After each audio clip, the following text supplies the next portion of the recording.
তবে তবু যদি তোর এই নাই বুকে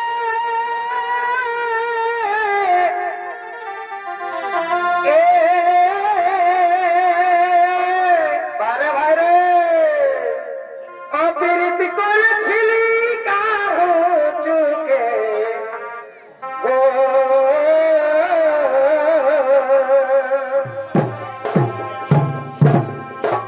আর তবু যদি তোর এই নাই বুকে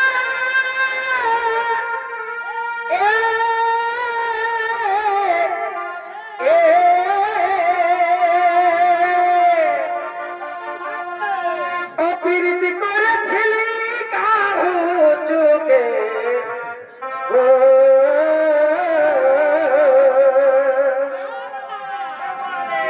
এই পিলি সারার মতন পিড়ি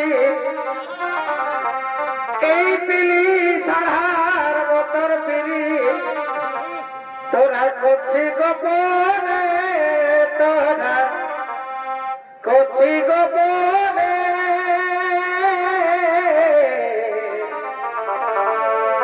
আর তবে বিহা করবি আমাকে ভগবান জানে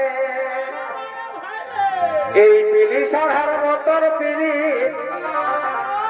আর পিলি সারার মতন পিড়ি তোরা করছি গোপনে তোরা করছি গোপনে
মাতৃমণ্ডলী স্নেহের ছোট্ট ছোট্ট ভাই ও বোনেরা, এবারে আপনারা কোলবা গ্রামের ওস্তাদ হেমচন্দ্র মাহাতোর সম্প্রদায়ের পক্ষ থেকে যে পলাখানি দেখতে পাচ্ছেন, এই পলাখানির নাম হচ্ছে বিশ্বের প্রতিজ্ঞা বাহত্তর অভিযান।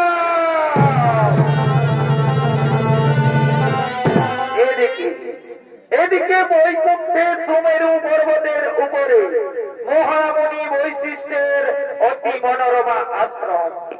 সেই আশ্রম প্রাঙ্গণে নির্ভয়ে ঘুরে বেড়াতেন বনের বিভিন্ন পশু পক্ষী। তাদের কলকাকলিতে এক স্বর্গীয় পরিবেশ বিরাজ করত। সেই আশ্রমের আকর্ষণীয় কেন্দ্রবিন্দু ছিল দিব্যগাভী নন্দিনী। নন্দিনী হল স্বর্গীয় গাভী সুরভীর কন্যা। দেবতাগণ মহামণি বৈশিষ্ট্যকে দুগ্ধ পান করার জন্য দিয়েছে।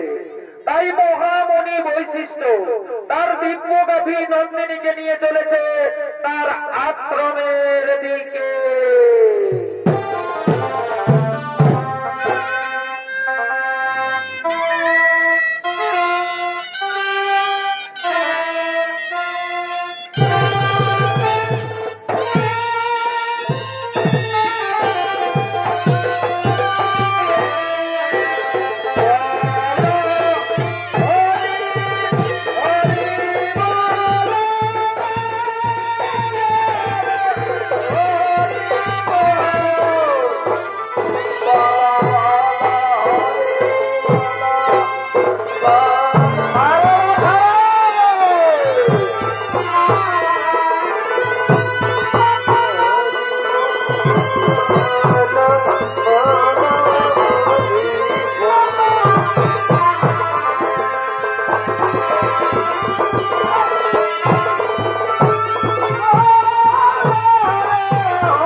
আমি এক্ষুনি আসবো, আমি এক্ষুনি আসবো, আমি এক্ষুনি আসবো।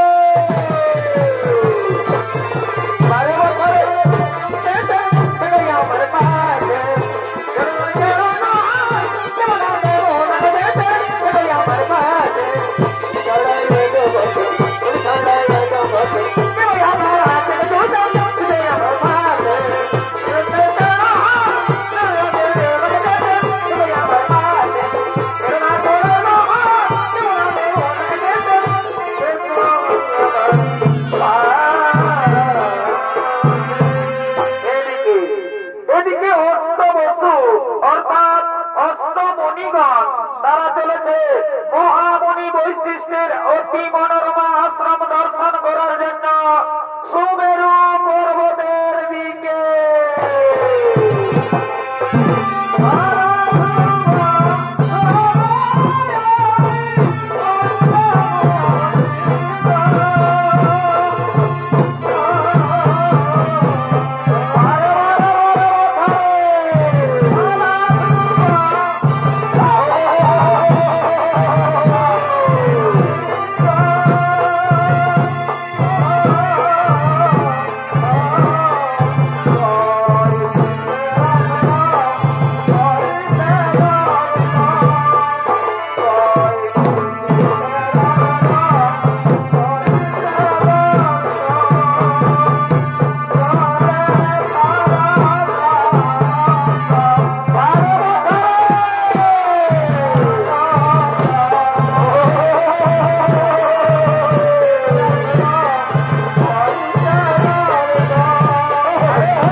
আরে ভাই সত্যি এই তো গাভীটি তো খুব সুন্দর।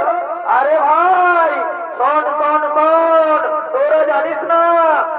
গাভীটি হলো স্বর্গীয় গাভী সুরভীর কন্যা।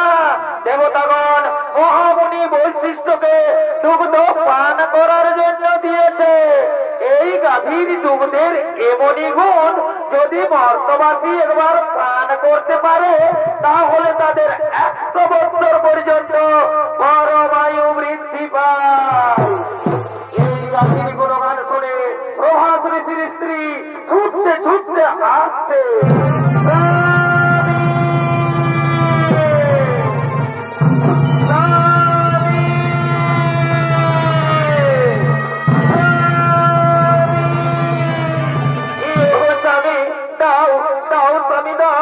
এই গাভীটি তুমি আমায় হরণ করে দাও। এই গাভীটির আমার ভীষণ প্রয়োজন। এই গাভীটি আমি মর্ত লোকে নিয়ে যাব, আমার প্রিয় বান্ধবীকে এই গাভীটি উপহার দেব। দাও দাও স্বামী দাও, এই গাভীটি তুমি আমায় হরণ করে দাও। না না প্রিয় না, এই গাভী আমরা হরণ করতে পারবো না। তাছাড়া আমরা মুনি ঋষিগণ এই গাভী হরণ করে আমরা কি করব? ওগো স্বামী, তুমি জানো না মর্তলোকে ঈশ্বরাজির কন্যা জিতবতী আমার প্রিয় বান্ধবী, আমি তাকে এই গাভীটি উপহার দেব। দাও দাও স্বামী দাও, এই গাভীটি তুমি আমায় হরণ করে দাও। ওরে ভাই মুনিগণ, ওরে ভাই মুনিগণ, তোমরা বলো তো আমি এখন কি করব? শোনো শোনো প্রভাস ঋষি, তুমি কি করবে তাই আমরা বলতে পারবো না, তুমি এটা আমরা বলতে পারি।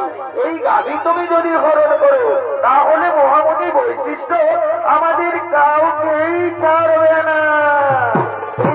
স্বামী তুমি না বলো না স্বামী, দাও দাও স্বামী দাও, এই গাভীটি তুমি আমায় হরণ করে দাও। এই গাভীটি আমি মর্ত লোকে নিয়ে যাব, আমার প্রিয় বান্ধবীকে এই গাভীটি উপহার দেব।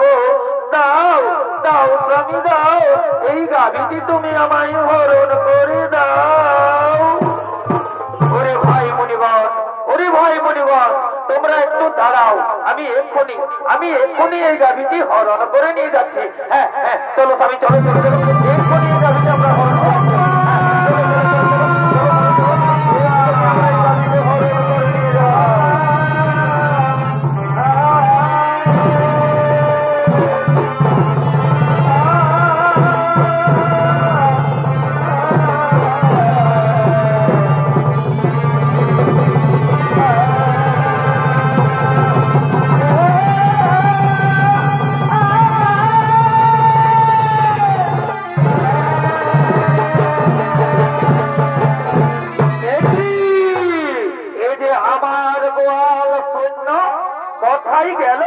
আমার দিব্য গাভী নন্দিনী, আমার নন্দিনীকে তো গোয়ালে দেখা যাচ্ছে না। নন্দিনী নন্দিনী নন্দিনী নন্দিনী নন্দিনী,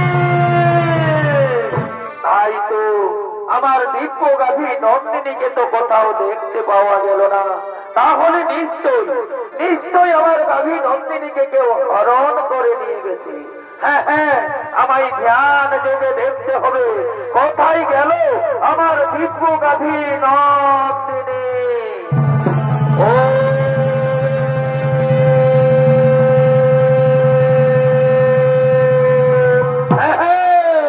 বুঝতে পেরেছি, অষ্টবসু তোমরা এসেছিলে আমার অতি মনোরমা আশ্রম দর্শন করার জন্য।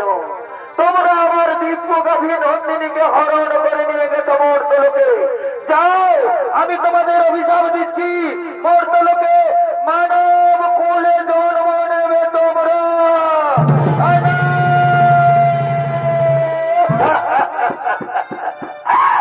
না না মণিবর না, আপনি আমাদের এত বড় অভিশাপ দেবেন না মণিবর। ফিরিয়ে নিন মণিবর, ফিরিয়ে নিন আপনার দেওয়া অভিশাপ, আপনি ফিরিয়ে নিন। শোনো শোনো প্রভাস ঋষি, একবার যখন মুখ থেকে বাক্য বের করেছি তখন তার লঙ্ঘন হবে না।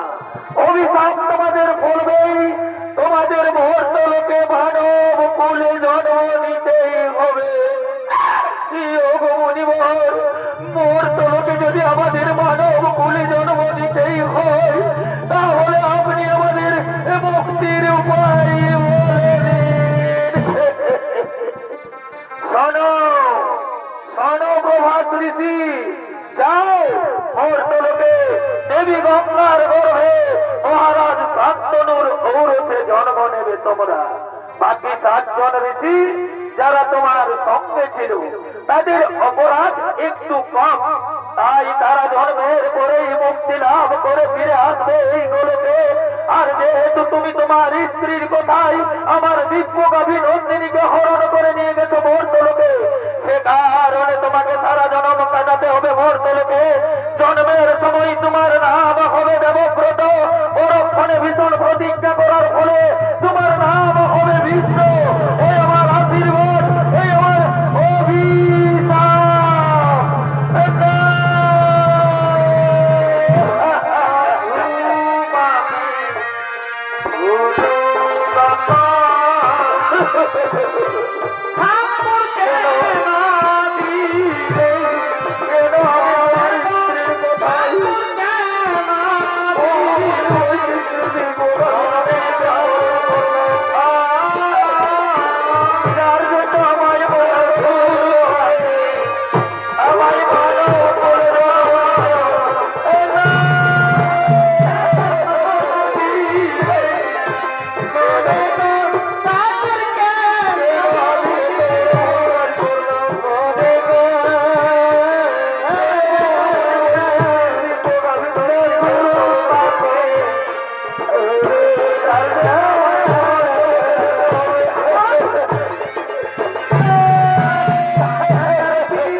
পুরাণ প্রমাণ অনুযায়ী মুনিগণের অনুরোধে 8 বছর মুক্তির তরে দেবী গঙ্গা এলেন মর্তলোকে।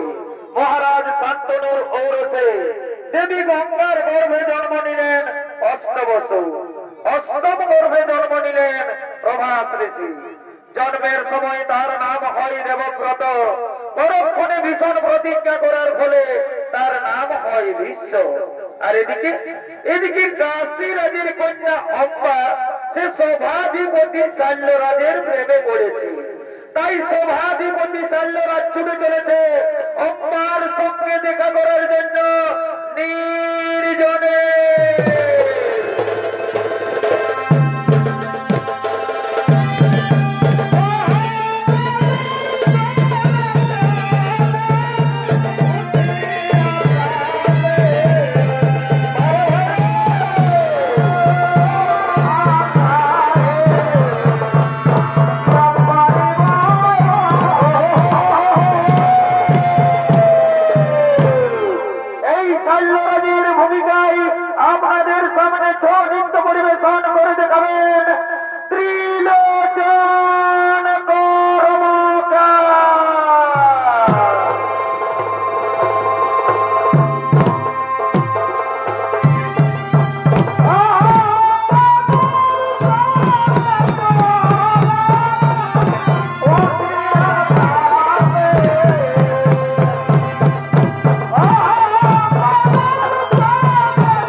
প্রতীক্ষায় থাকতে হবে। আমি এসেছি কুমার। এ কি অম্বা, তুমি এত দেরি করে কেন এলে অম্বা? অম্বা তুমি কি বলতে পারো অম্বা, আর কতদিন আমাদের এইভাবে লুকিয়ে লুকিয়ে প্রেম করতে হবে? না কুমার, আর আমাদের এইভাবে লুকিয়ে লুকিয়ে প্রেম করতে হবে না। আগামী কালই তো আমার স্বয়ম্বর সভা, আপনি আমার স্বয়ম্বর সভায় যাবেন। আমি আপনার গলায় মালা দিয়ে আপনাকে আমি স্বামী রূপে বরণ করে নেব কুমার। অম্বা সত্যি বলছো তো অম্বা? তুমি আমার গলায় বরমাল্য দিবে তো? হে কুমার, যার সঙ্গে আমার এতদিন থেকে ভালোবাসা, আমি তাকে ছাড়া কি অন্য পুরুষের গলে মালা দিতে পারি কুমার? তাই তুমি আমার, তুমি আমার, তুমি আমার। অম্বা জানো অম্বা, আজ আমার কি আনন্দ হচ্ছে অম্বা, আজ আমাকে আনন্দে নাচতে ইচ্ছে করছে অম্বা। সত্যি বলছে কুমার, আমারও তাই, আজ আমাকেও আনন্দে গাইতে ইচ্ছে করছে। এ জীবন তোমাকে দিলাম, অগো অগো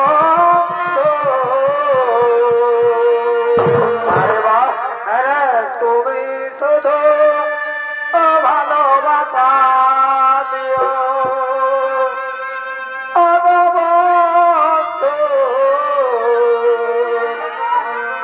তুমি শুধু ভালোবাসা দিও। আর সুখে তুমি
বাঁচিলে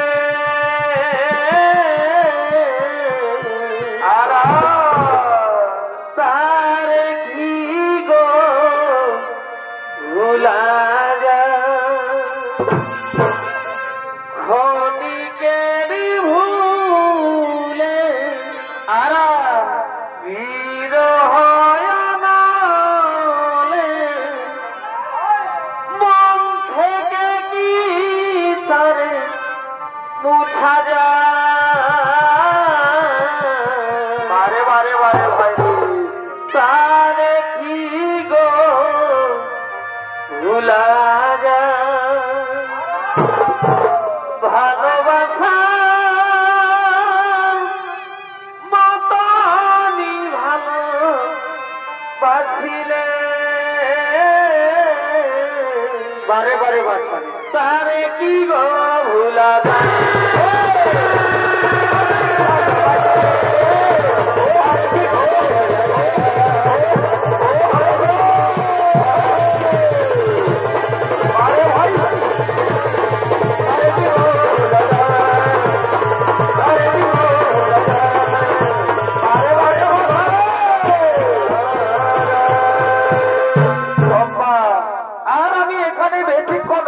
করবো না আব্বা আমাকে তাড়াতাড়ি রাজসভায় ফিরে যেতে হবে হে কুমার আমিও আর এখানে বেশিক্ষণ অপেক্ষা করবো না কুমার আমাকেও তাড়াতাড়ি রাজবাড়িতে ফিরে যেতে হবে আগামীকাল তো আমাদের আবার দেখা হবে আগামীকাল আমার স্বয়ংবর সভা আপনি আমার স্বয়ংবর সভায় যাবেন আমি আপনার গলায় মালা দিয়ে আপনাকে আমি স্বামী রূপে বরণ করে নেব কুমার তুমি আমার তুমি আমার তুমি আমার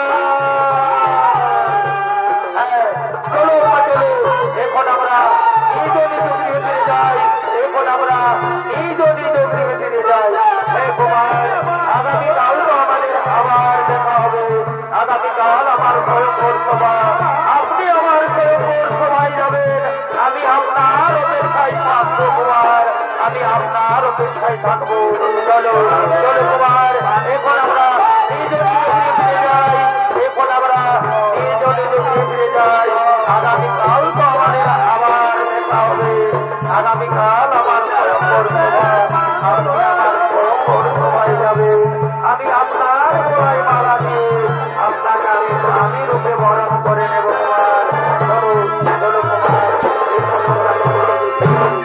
এদিকে এদিকে কাশীরাজের তিন কন্যা অম্বা অম্বিকা ও অপালিকা কাশী মহারাজ তিনি তার তিন কন্যার করেছেন স্বয়ংবর সভার আয়োজন দেশ বিদেশ রয়েছে নিমন্ত্রণ দেশ বিদেশ থেকে রাজা রাজপুত্রগণ স্বয়ংবর সভায় করছেন আগমন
আমার তিন কন্যা এই স্বয়ম্বর সবাই করবে আগমন, তারা তাদের নিজ নিজ মনমত পতি করিবে বরণ।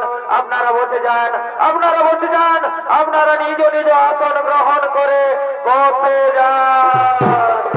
ওরে কে কোথায় আছিস? তোরা তাড়াতাড়ি করে আমার তিন কন্যাকে এই স্বয়ম্বর সভায় নিয়ে মনের বাগানে ফুটিল ফুল রে বারে ভাই রসি কি ভাব আইল না ফুলের মধু খাইল না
আমি হস্তিনাধিপতি শান্তনুনন্দন গঙ্গা পুত্র ভীষ্ম।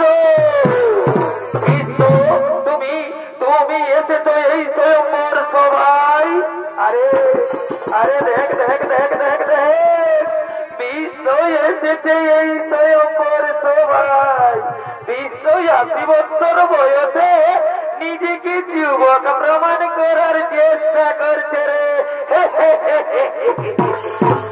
আরে শোন শোন শোন, এই রাজকন্যাদের রূপে মুনি ঋষিদের ধ্যান ভেঙে যায়। আরে এ তো সামান্য মানুষ। আরে শোন শোন শোন শোন, আমার মনে হয় বিষ্ণুবোধই তার পিতার মৃত্যুর অপেক্ষায় ছিল। তার পিতা মৃত্যুবরণ করেছে, তার মা শাখা পোলাও ভেঙেছে, আর বিষ্ণু তার প্রতিজ্ঞাও ভেঙেছে। চুপ করুন, চুপ করুন, চুপ করুন রাজপুত্রগণ, আপনারা সকলে চুপ করুন। আমি নিজে বিয়ে করার জন্য এই স্বয়ম্বর সভায় আসিনি। আমি এই স্বয়ম্বর সভায় এসেছি বাহু বলে 3 কন্যাকে হরণ করে নিয়ে যাবো হস্তিনার রাজপ্রাসাদে। আমি আমার ভাই বিচিত্র বীর্যের রানী বানাবো। বাধা দিকে যদি কারো শক্তি থাকে তবে এসো, এসো এই বীর্যের সম্মুখে। কি কি ভিতরে এই সভাস্থল থেকে আমার 3 কন্যার করিবে হরণ, তাহলে ধরো এক্ষুনি আমি তোমায় বলছি বলবো। হ্যাঁ, তবে তাই হোক মহারাজ, তবে তাই হোক, তবে তাই হোক।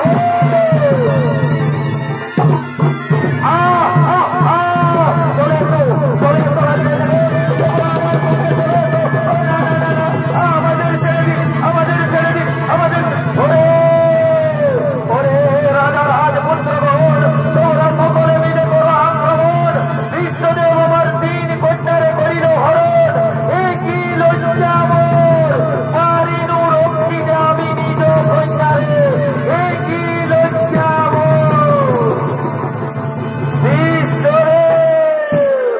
আপনি আমার হাত ধরে ভুল করেছেন বিশ্বদেব। আমি যে সভাধিপতি শাল্যরাজকে ভালোবাসি, সেও আমায় ভালোবাসে। আমি তার বাদ দত্তা স্ত্রী। আপনি আমাকে তার কাছেই পৌঁছে দিন বিশ্বদেব, আপনি আমাকে তার কাছেই পৌঁছে দিন। এ কি অপা, এই কথা তুমি আগে বলনি কেন বিশ্বদেব? অনুগ্রহ করে আপনি যদি সেখানে বীরত্ব দেখাতে উপস্থিত না হতেন, তাহলে আমি মহারাজ শাল্যের গলে মালা দিয়ে আমি তাকে স্বামী রূপে বরণ করে নিতাম। সেও আমায় ভালোবাসে, আমিও তাকে ভালোবাসি। আমি তার বাঘ দত্তা স্ত্রী। আপনি আমাকে তার কাছেই পৌঁছে দিন বিশ্বদেব, আপনি আমাকে তার কাছেই পৌঁছে দিন। হ্যাঁ চলো চলো, আমি তোমাকে মহারাজ শাল্যের কাছেই পৌঁছে দেওয়ার ব্যবস্থা করব। আমি তোমাকে মহারাজ শাল্যের কাছেই পৌঁছে দেওয়ার ব্যবস্থা করব। এদিকে এদিকে শাল্য মহারাজ, তিনি তার রাজপ্রাসাদে বসে রাজকার্য পরিচালনা করছে। কথায় রয় না বন্ধু,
সেনাপতি সৈন্যগণ, আজ আমার মন বড় চঞ্চল, আজ আমায় একটু একা থাকতে দাও।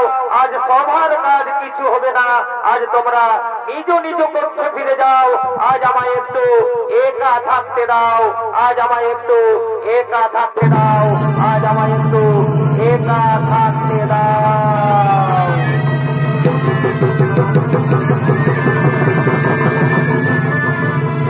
সভাধিপতি সাল্লের কে আপনি? আমি হস্তিনানগরের মহামন্ত্রী। এই নিন মহারাজ, আপনার বাগদত্তা স্ত্রী অম্বাকে আপনার কাছে পৌঁছে দিয়েছি, আপনি একে গ্রহণ করুন। আমি এখন আসি মহারাজ, আমি এখন আসি। এ কি অম্বা, তুমি এসেছো? বারে, স্ত্রী তো স্বামীর কাছে আসবে, এখনো আমি মনে প্রাণে বিশ্বাস করি তুমি আমার স্বামী। নাও নাও কুমার, তুমি আমায় গ্রহণ করো কুমার। নাও নাও কুমার, তুমি আমায় গ্রহণ করো কুমার। নাও নাও কুমার, নাও না হোক না। যে হাত ধরে বিশ্ব তোমায় রতে তুলেছে, সে হাত আমি আর স্পর্শ করতে পারবো না। যে মুহূর্তে বিশ্ব তোমায় হাত ধরে রতে তুলেছে, সেই মুহূর্তে তুমি বিশ্বের উৎকৃষ্ট হয়ে গেছো। তুমি বিশ্ব করতে কবর হৃদা, তুমি কলঙ্কিনী।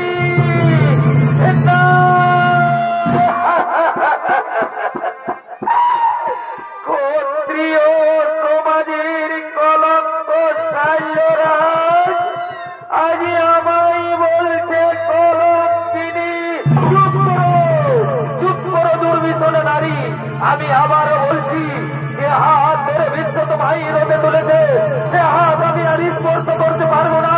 যে মুহূর্তে বিশ্ব তোমায় হাত ধরে রোদে তুলেছে, সেই মুহূর্তে তুমি বিশ্বের উৎকৃষ্ট হয়ে গেছো। তুমি বিশ্ব করতে কবল রেখা, এই অমর রেখা নারীকে মহারাজ শাল্যবন্তীর গ্রহণ করো না। তুমি তোমার বিশ্বদেবের কাছেই ফিরে যাও, তুমি তোমার বিশ্বদেবের কাছেই ফিরে যাও, তুমি তোমার বিশ্বদেবের কাছেই ফিরে যাও।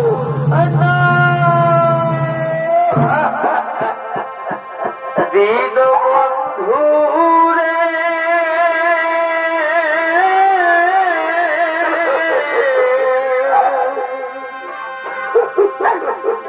তুমি বিনা আমার কেহ না।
কর বুঝলিস না বিহা ঘরে ঘর রাজা ঘরে আর গরিব ঘরে হো এই লাল আর এই সাদা এগুলো চলবে ডিজে বাজবে আর নাচ খেলেও হবে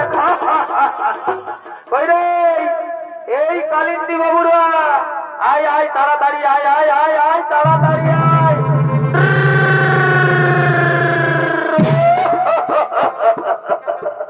আরে বাজা বাজা বাজা এইটাই তো বিহা ঘরের মজা ঠিক আছে ঠিক আছে গানাটা হোক গানাটা গানা গানা গানা রঙিন বোতল দেখলে আমার মাথা যে ঘুরো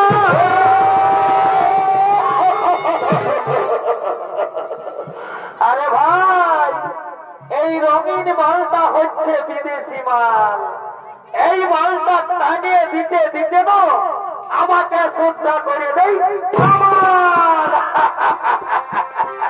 রঙিন বোতল দেখলে আমার মাথা যে ঘুরাই আর কি হলো ফুচু কাকা আর দিলছে টানিয়ে দিলে বলা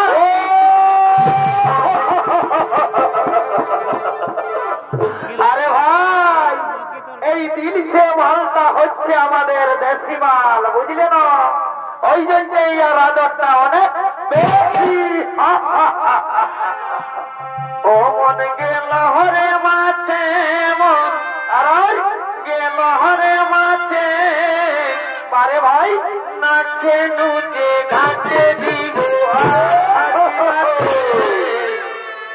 সারাদিন মরে গেলি ঘাটে ঘাটে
অম্বা, তুমি বলেছিলে মহারাজ শাল্য তোমাকে ভালোবাসে, তুমিও তাকে ভালোবাসো, তাহলে মহারাজ শাল্য তোমায় প্রত্যাখ্যান করলো কেন?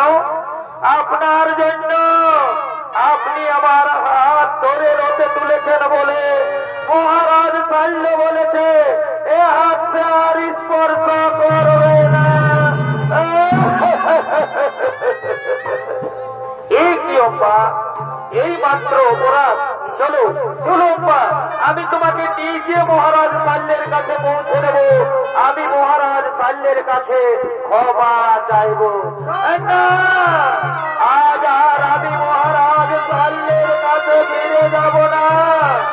মহারাজ শাল্য আজ আমার চোখে নরকের প্রেমিকিতে রইল, তাই আমি চাই কি যাও অম্বা, আমি চাই স্বামী রূপে তোমাকে। না না অম্বা না, অতীতেই চলে গেছে জীবনের সুখ, জীবনের সুখ বাধ্যতম হাত্তা নলে হাত্তা হুজরিয়া লইয়াছি ভীষ্ম নাম। পূর্বেই প্রতিজ্ঞা করিয়াছি আমি জীবনে কখনো বিয়ে করব না, তাই তো আজ আবারও বলি এই পৃথিবীতে যতেক রমণী সকলই আমার জননী, তাই জননী পদে পুজি তোমায় করি নমস্কার। আজই হতে দূর হোক তোমার আমার মধ্যে মোহ অন্ধকার।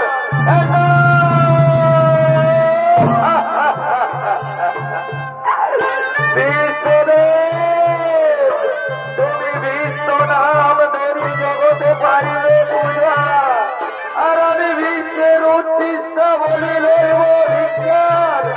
না লইব প্রতিশোধ, করিল প্রতিজ্ঞা, জ্বলন্ত অগ্নিকুণ্ডে প্রাণ বিসর্জন দেব, পুনরায় জন্ম নেব। শ্রীকান্তি রূপে আমি তোমায় কুরুক্ষেত্রের মাঠে দর্শন দেব, আর সেদিন হব আমি তোমার মৃত্যুর কারণ। তুমি মানে মানে জর্জরিত হয়ে যন্ত্রণায় ছটফট করতে করতে শয্যায় লুটিয়ে পড়বে, কিন্তু মৃত্যু হবে না তোমার, দিলে দিলে মরবে তুমি। এ হলো পার অভিশাপ, দিলে দিলে মরবে তুমি। এ হলো পার অভিশাপ, দিলে দিলে মরবে তুমি। এ হলো পার অভিশাপ। না না হোক না, তথাপি ভাঙিবে না কবু এই বিশ্বের প্রতিজ্ঞা, তথাপি ভাঙিবে না কবু এই বিশ্বের প্রতিজ্ঞা, তথাপি ভাঙিবে না কবু এই বিশ্বের প্রতিজ্ঞা।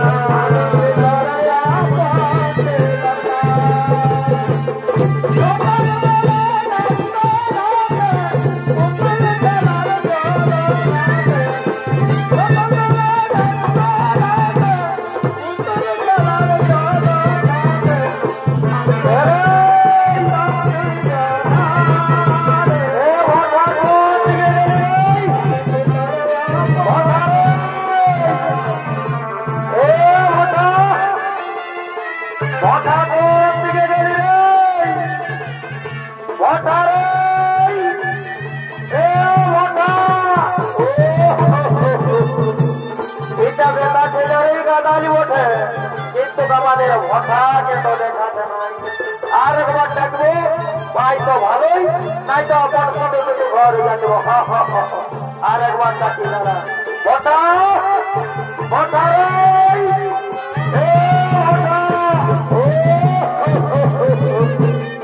এই দিকটা তো মেয়া ছেলের গাদালি ওঠে রে বাবা, এদিকে তো আমাদের ভটা থাকবে নাই, আমাদের ভটার দমে বুদ্ধি আছে, এই ধারে থাকবে নাই। আর একবার ডাকিয়ে দেখি, ভাই তো ভালোই, নাই তো একাই ঘর চলে যাবো। ভটা ভটা এ ভটা, বারে বারে বারে ভটা রে, এইখানে এসে লোকেরা গাদালি চল বাবু চল ভক্ত মদ ঘুরাচ্ছে ভজ ঘুরাচ্ছে বিহা ঘর ঘুরাচ্ছে উঠ সোনা আমার উঠ উঠ উঠ উঠ বাবু উঠ উঠ ঘর যাবো উঠ উঠ উঠ উঠ উঠ বাবু উঠ আমাকে ভালো করে ধর আর আমার সঙ্গে একসাথে ঘর চল চল বাবু চল চল চল ওইটা রাস্তা দাও ও বাবা রে ও বাবা রে ও বাপ রে ও বাপ ও বাপ রে এটা আমার কি রে এটা কি রে ও বাপ বারে বারে বারে ভঠারে তোর চলিবার ভঙ্গি নাই তুই আবার কেরাটি দেখাচ্ছি ভক্তর বাবু ভক্তর নাই তোর ঘরে বহু তাই কেরাটি দেখাবো খুব শোনা আমার একসাথে জড়িয়া জমকে হয়ে হলো ঘর যাবো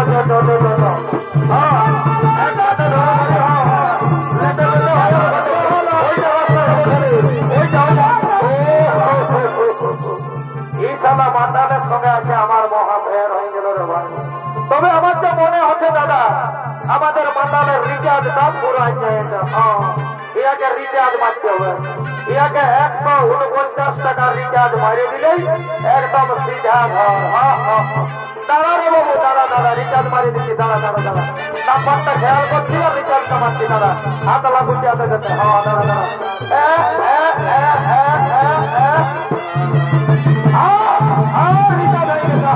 রিচার্জ হয়ে গেছে দাঁড়া দাঁড়া এবার সাবজেক্টটা হোক দাঁড়া দাঁড়া দাঁড়া দাঁড়া ও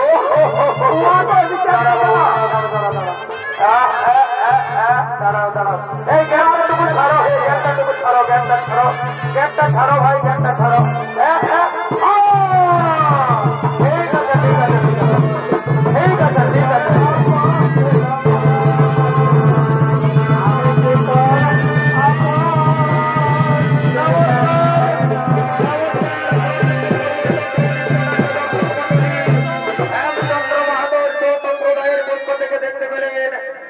প্রতিজ্ঞা বা অম্বার অভিশাপ শনিত্য পরাকারী